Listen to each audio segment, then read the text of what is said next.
കോഴിക്കോട് സഹകരണ ഭവൻ കെട്ടിടത്തിന്റെ ശിലാസ്ഥാപനം സഹകരണ ദേവസ്വം വകുപ്പ് മന്ത്രി വി.എൻ. വാസവൻ നിർവഹിച്ചു.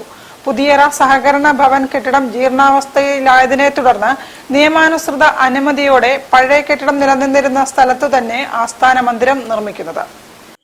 സാധാരണക്കാർ ജീവിത പ്രശ്നങ്ങൾ പരിഹരിക്കാനുള്ള ആശ്രയമായി സഹകരണ സ്ഥാപനങ്ങളെയാണ് കാണുന്നതെന്ന് മന്ത്രി വി.എൻ. വാസവൻ പുതിയറയിൽ സഹകരണ ഭവന്റെ പുതിയ കെട്ടിടത്തിന്റെ ശിലാസ്ഥാപനം ഓൺലൈനായി നിർവഹിക്കുകയായിരുന്നു മന്ത്രി.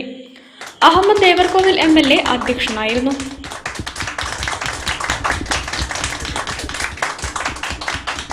കോഴിക്കോട്ടെ സഹകരണ സംഘങ്ങളുടെ ചരിത്രത്തിൽ ഒരു പുതിയ ഇതിഹാസം രചിക്കപ്പെടുന്ന ഒരു ദിനമായി ഈ ദിനത്തെ നമുക്ക് കാണാൻ സാധിക്കും.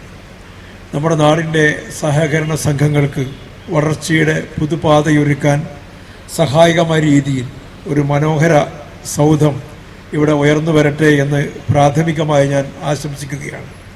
സഹകരണ ഭവന്റെ പഴയ കെട്ടിടം സിമന്റ് പാളികൾ അടർന്നു വീണ് അപകടാവസ്ഥയിലായതിനെ തുടർന്ന് 2012 കെട്ടിടത്തിൽ പ്രവർത്തിച്ചിരുന്ന 4 ഓഫീസുകളും വാടക കെട്ടിടത്തിലേക്ക് പ്രവർത്തനം മാറ്റേണ്ടി വന്നു എന്ന് നമുക്കറിയാം.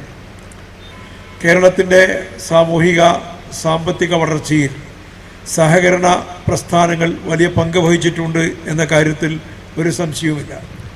ഒരുമയാണ് ശക്തി എന്ന സത്യത്തെ ജീവിതത്തിൽ നടപ്പിലാക്കിയ ഒരു മഹത്തായ മാതൃകയാണ് സഹകരണ മേഖല എന്ന് നിസ്സംശയം പറയാൻ നമുക്ക് സാധിക്കും.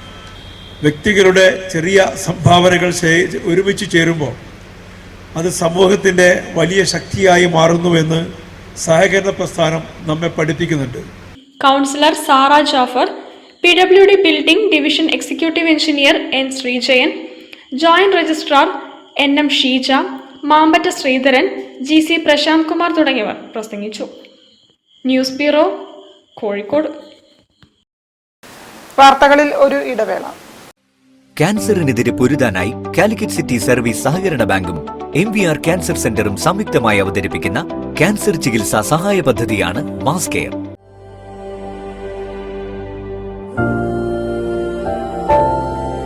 We will treat you well. Astor Men's Hospital, Calicut.